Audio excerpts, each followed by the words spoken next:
मैंने 1974 में MBA complete किया था अमेरिका से। मेरी उम्र उस वक्त 22 साल थी और मैं पाकिस्तान आया सीधा। अमेरिका में मैं रहा नहीं, मैंने did not want to stay in America and get a job, because मैंने कहा मैं अगर अमेरिका में रह गया तो पता नहीं फिर वापस मेरा पाकिस्तान आने का मूड होगा भी नहीं होगा, क्योंकि मैं पाकिस्तान ही में काम करना चाहता था। मैं जब पाकिस्तान आया तो मैंने कहा मैं वही काम करूँगा जिसका मुझे शौक़ होगा।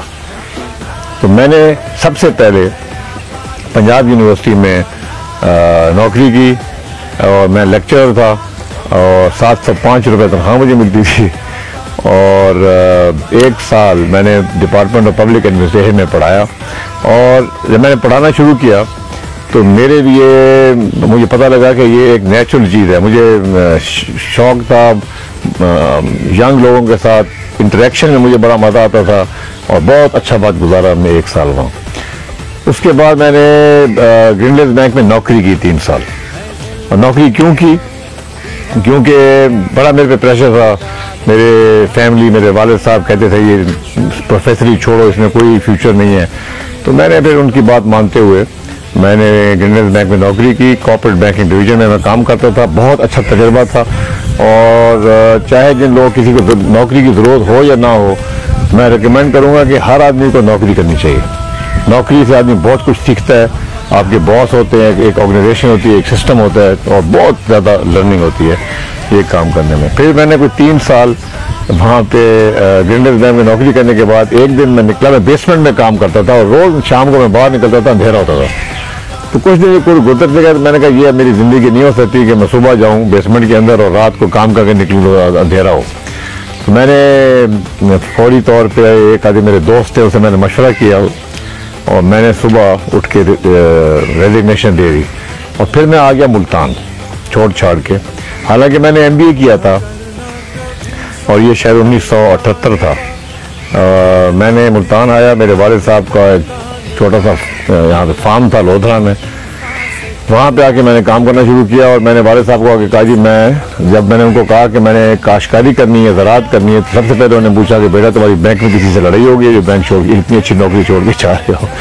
मैंने कहा नहीं जी, मैं खुश नहीं हूँ पूरी तरह। 3 साल अच्छे गुजर गए, मगर मैं वो काम करना चाहता हूँ जो मुझे दिली खुशी दे, सुबह उठूँ, मुझे जज्बे से मैं काम करूँ। तो काश्तकारी शुरू की और मुझे फिर एकदम इसको कहते हैं डिस्कवर्ड माई पैशन। जो फार्मिंग में मेरी पैशन है वो किसी और चीज़ में आज तक नहीं हुई। मैंने बिजनेस भी की, मैंने पॉलिटिक्स भी की है, मैंने बड़े बड़े काम किए हैं, मगर जो पैशन और जो खुशी होती है मुझे फार्मिंग करके, काश्तकारी करके, ये और किसी चीज़ में नहीं होती। शायद रिश्ता है इंसान का ज़मीन के साथ और मिट्टी के साथ, ये शायद हमारे DNA में है। खैर मैंने फिर यहाँ पे फार्मिंग शुरू की। उस 400 एकड़ ज़मीन थी।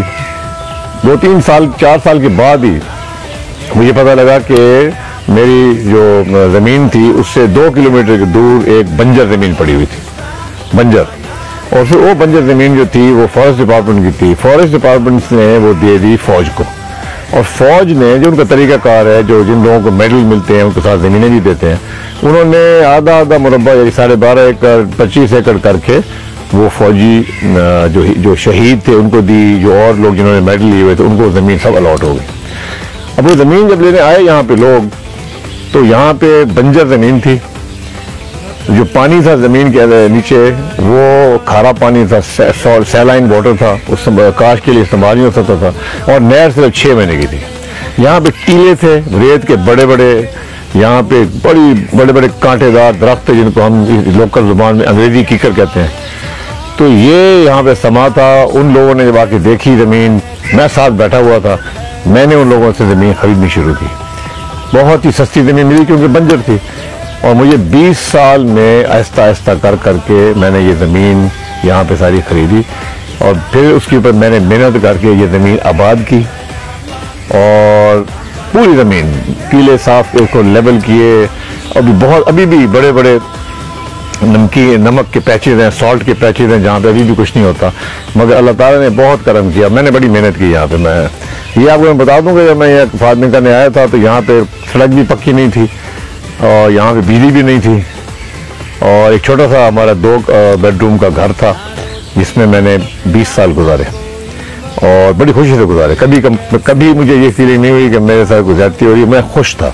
और आपको बताऊं, ज़िंदगी में कामयाबी का राज ये है कि इंसान को हमेशा खुश रहना चाहिए। अल्लाह ताला की देन जो भी हो उसका शुक्रिया अदा करना चाहिए। और खैर, मैं भी ज़मीन आबाद करने में कामयाब हो गया। आज इस ज़मीन में बाग लगा हुआ है आमों का। आज अल्लाह के फजल से काश्तकारी में मैंने बड़ी मेहनत की। मैं बाहर गया, दुनिया सारी देखी मैंने। मैं ऑस्ट्रेलिया में जाके 3 दफ़ा मैं ऑस्ट्रेलिया गया सिर्फ और सिर्फ काश्तकारी सीखने के लिए। मैं अमेरिका भी गया, वहाँ से मैंने लोगों को भी बुलाया और एक तरह की मैंने मैनेजमेंट टीम बनाई इस फार्म को चलाने के लिए, क्योंकि मैंने और भी दुनिया में काम करने थे। तो अल्लाह का फजल ये है कि जो एक मुंशी कल्चर था जो हमारा हमेशा से होता है कि जो फार्मर्स होते हैं ना, काश्तकार बड़े, वो मुंशियों पर डिपेंडेंट होते हैं, वो खुद इतना काम नहीं करते। और इनको ये भी आपको दिलचस्प बात बता दूं कि ऑस्ट्रेलिया में जाके मैंने बहुत कुछ सीखा।